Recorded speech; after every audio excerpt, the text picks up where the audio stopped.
Bienvenidos a Terrorcito, el programa donde te contaré, relataré los cuentos, mitos y leyendas más espeluznantes. Hoy nos adentramos en las sombras de Bolivia, donde las leyendas y mitos se entrelazan con la historia y la cultura.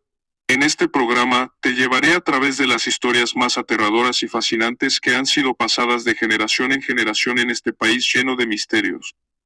Desde las montañas andinas hasta las selvas amazónicas, prepárate para descubrir las leyendas que han capturado la imaginación de los bolivianos durante siglos. Vamos a explorar juntos el lado oscuro de Bolivia. El Cari Cari. El Cari Cari o Cariciri es un personaje del altiplano y los valles bolivianos. Es conocido por extraer la grasa del cuerpo de viajeros solitarios, utilizando distintas estrategias. Este personaje también es llamado liquichiri o sacamantecas, en Potosí. Pero el término cariciri proviene de su asociación con la palabra aumara cariña, que hace referencia a la acción de cortar carne. En Perú el Cari Cari es llamado pistacu o ñaca. La mayoría de las fuentes documentales dicen que el Cari Cari lleva pan, una campanilla, su libro de rezos nefastos, y una maquinita con la que extrae grasa de sus víctimas. Otros apuntan que los Cari Caris utilizan una jeringa y espolvorean cenizas de difuntos y restos de la bolsa amniótica de los recién nacidos. El Cari Cari extiende sus utensilios sobre el piso y comienza sus rezos para llamar el ajayu de sus víctimas para que entren en un sueño profundo. De esta manera, garantiza que no despertarán mientras extrae la grasa de sus cuerpos. Por lo general, el Cari Cari es una persona, hombre o mujer, que no se distingue de los demás. Durante la noche conserva su figura humana, pero en el día puede transformarse en una oveja con cuernos grandes. Otras veces puede tomar la forma de un burro. Grasa, tuétano y sangre. Los lugares donde ataca el Cari Cari suelen ser los caminos solitarios del área rural. Pero, relatos más actuales. Dicen que también se encuentra en los taxis, micros y flotas de la ciudad. Aunque los Cari Caris actúan durante todo el año, algunos registros advierten que están más activos en agosto o en las vísperas del 1 de agosto, momento en el que la tierra se abre. Agosto es un periodo de gran importancia ceremonial en el altiplano aymara. Es cuando la tierra recibe ofrendas rituales, por eso le dicen la Cani Paxi, el mes que tiene boca. La tradición oral apunta que los Cari Caris van tras la grasa y el tuétano o médula de las personas. Sin embargo, versiones más recientes relatan que los Cari Caris también buscan extraer la sangre de sus víctimas, así al menos lo considera Macario Vargas y Atiri de Kerpa. Ahora ya están sabiendo sacar sangre, recién no más. La grasa y la sangre de los indígenas son consideradas valiosas por sus características y composición. La grasa indígena, que es la considerada de especial calidad, seca por la incidencia de la alimentación autóctona. Se dice que estos insumos se utilizan para elaborar velas de cebo, óleos empleados por la Iglesia Católica, jabones y otros implementos. Los relatos atribuyen a que son los sacerdotes, médicos, ingenieros o representantes del Estado quienes buscan y utilizan elementos elaborados con grasa y sangre humana para distintos propósitos. Por ejemplo, esta misma grasa humana es un ingrediente infaltable de los remedios para curar la enfermedad de los carzutas. Este nombre es el que reciben las víctimas de los Cari Caris. La novia sin cabeza. La historia se desarrolla al sur del país, en el departamento de Arequipa, un lugar con calles estrechas, tradicionales, con una arquitectura colonial que hasta allí permanece, pero que por las noches esconde misterios que muy pocos se atreven a enfrentar. Esteban era un chiquillo de 22 años. Uno de esos que no le teme nada y que se creen los seres más valerosos del planeta. Un buen día caminaba por las calles de la ciudad, a mitad de la noche, cuando el lugar parecía un pueblo sin vida. El muchacho regresaba a casa luego de haber pasado la tarde bebiendo con unos amigos. Todo el camino era un trámite cotidiano, pero al llegar a una callecita, la calle de Santa Catalina, el joven observó algo que parecía producto de su borrachera. Vio una mujer vestida en una tela blanca y con manchas de líquido rojo, en una de sus manos tenía una cabeza, además escuchaba que lloraba. Asustado por lo extraño, detuvo el paso por unos minutos, tomó aire profundamente, cerró los ojos tratando de aclarar su mente para que aquella entidad misteriosa desaparezca, pero no pasó nada, la mujer seguía en el mismo lugar, sin pensarlo dos veces. El aterrado chico siguió su trayecto rumbo a casa. Al dar unos pasos hacia adelante, se percató que esa mujer se acercaba a él. El rostro en la mano de la dama lo espantó. Esteban no pudo seguir caminando y se arrodilló en el frío suelo, el corazón y latía rápido, sentía cada vez más cerca el final de su existencia. Al acercarse cada vez más la aterradora figura de la mujer, pensó que moriría del susto. El muchacho, dentro de su desesperación, juntó sus manos, cerró los ojos y bajó la cabeza, y empezó a rezar y a orar con todas sus fuerzas. Fue cuando escuchó un desgarrador llanto, la figura empezó a alejarse rápidamente, perdiéndose por un callejón que está detrás de la catedral de la ciudad. Esteban se levantó de la helada pista y sin pensarlo dos veces, salió corriendo como alma que lleva el diablo con dirección a su casa. Luego de entrar a su casa, el joven perdió el conocimiento y se desmayó. Al día siguiente, despertó acostado en su cama, lo acompañaba en su madre y su abuela, ambas le preguntaron qué le había pasado la noche anterior. Él les relató lo sucedido, la abuela, tan pálida como un difunto. Le reveló que se había encontrado cara a cara con la novia, sin cabeza, una vieja leyenda de la zona. Cuenta la leyenda una dama que un día antes de casarse, sufrió un accidente y perdió la cabeza, por eso deambula en las noches por las calles, asustando a incrédulos transeúntes que caminan muy entrada la noche. Luego de vivir esta terrorífica experiencia, Esteban decide no volver a probar ni una sola gota de alcohol durante toda su vida y no pasar noches enteras fuera de casa nunca más.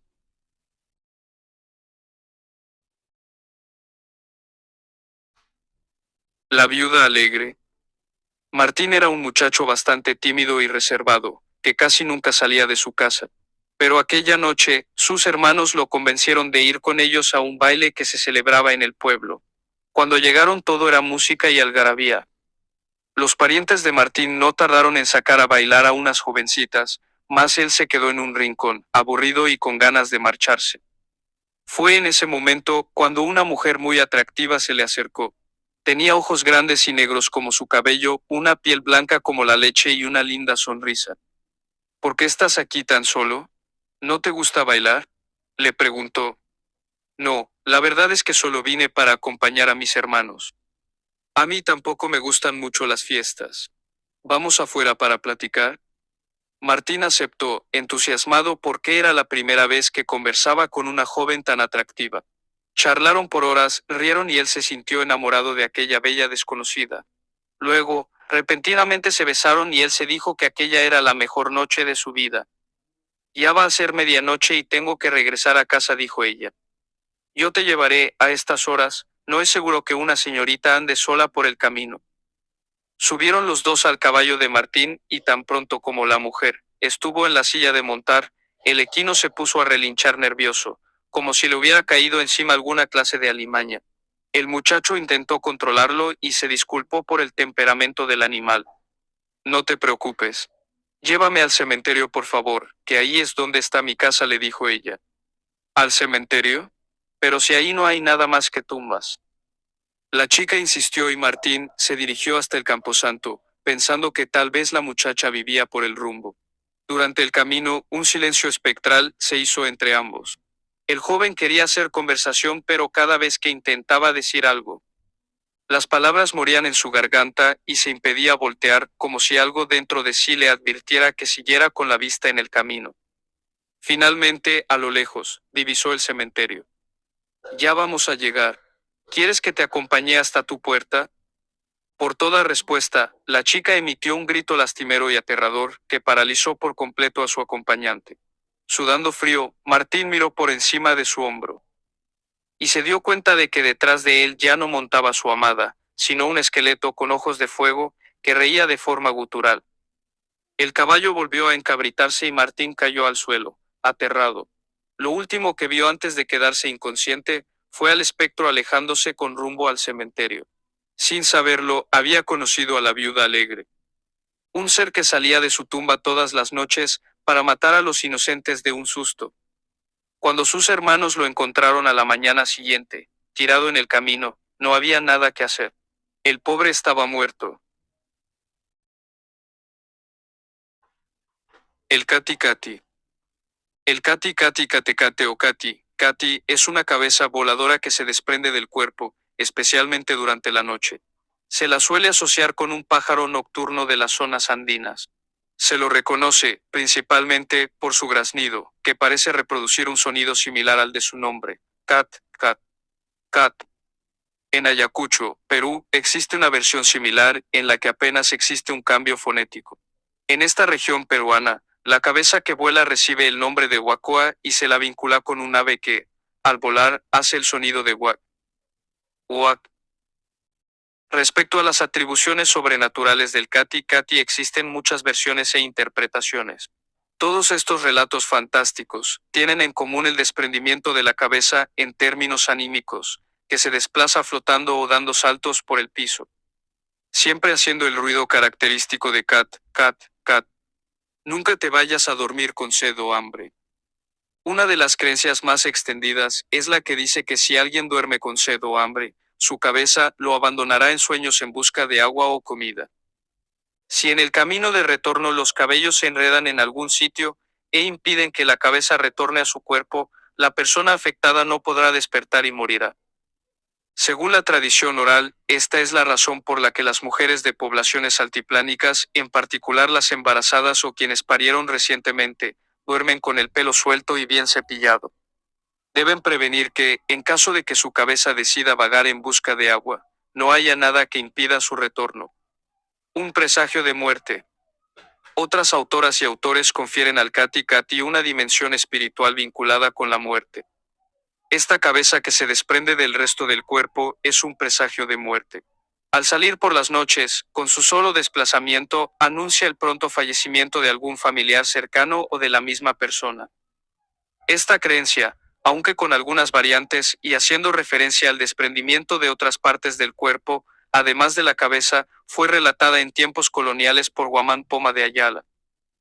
En la foja 282 de Nueva Crónica y Buen Gobierno, el cronista indio se refiere a la creencia de que pedazos del cuerpo se desprenden de los vivos en medio de bramidos de zorros u otros animales como un augurio de muerte. Siguiendo esa línea, en algunas regiones el canto del Kati Kati es funesto y se lo considera una señal de mal agüero y desgracia. En otros casos se vincula al Kati Kati con brujos o hechiceros.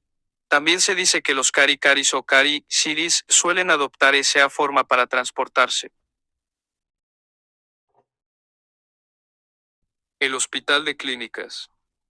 No todo es paz y tranquilidad en los hospitales de esta ciudad. El muy conocido Hospital de Clínicas de la ciudad boliviana de La Paz, cito, en la concurrida Avenida Saavedra, es lugar de misteriosas apariciones que con el tiempo han comenzado a formar parte de la estable población de fantasmas de la urbe. Como en casi todo hospital de avanzada edad, el Clínicas de La Paz es rico en tradición fantasmal, a un punto en el que tanto los médicos como los usuarios del hospital se han acostumbrado a la presencia de estos habitantes del bajo astral y sus apariciones. Si bien sorprendentes y hasta a veces sobrecogedoras, no alarman a nadie excepto a los recién llegados o los forasteros. Lo que sigue es una reseña, un reporte de los persistentes fantasmas del Hospital de Clínicas de La Paz. 1. El paciente sin cabeza, fantasma sin cabeza asustando gente en el hospital. Quizás pariente del protagonista de la leyenda de Sleepy Yeyu, el paciente sin cabeza hace su aparición por las noches deambulando por diferentes salas y cuartos, y sobresaltando, asustando sin mala intención a médicos y hospitalizados. Se trata de un hombre de altura considerable y vestimenta modesta al que le falta la cabeza, sin que tal carencia afecte su movilidad ni su capacidad de orientación. Los residentes más antiguos del hospital hablan del cadáver de un hombre que fue encontrado en las cercanías. Asesinado quizás en un ajuste de cuentas entre miembros del AMPA, gente del infierno. 2. El fantasma del jardín de la morgue, camina una silueta por el jardín. Un rústico jardín rodea la pálida visión de la morgue del Hospital de Clínicas de La Paz. Los residentes afirman ver con cierta regularidad la silueta de un hombre, que camina lentamente por el jardín, y se detiene a observar el paisaje. Hasta el día de hoy no se han reportado teorías convincentes sobre él, solo que quizás se trate de una persona que falleció en el hospital, y fue trasladado a la morgue, pero que aún se niega a dejar el plano terrenal. 3. La dama de negro caminando en un traje negro en el hospital. Este espectro fantasma, al que muchos reverencian como el más distinguido del hospital, puede verse por las noches, ataviado en un elegante traje negro que delata la alta posición social de la dama. Se sospecha que se trataría de la viuda de un hombre armas, por lo que se la ha apodado la Dama de Negro. Deambula por diversos sectores del hospital, quizás en busca de consuelo por no poder reunirse con el espíritu del hombre que ama. 4. La enfermera de la capa a su fantasma en uniforme de enfermera.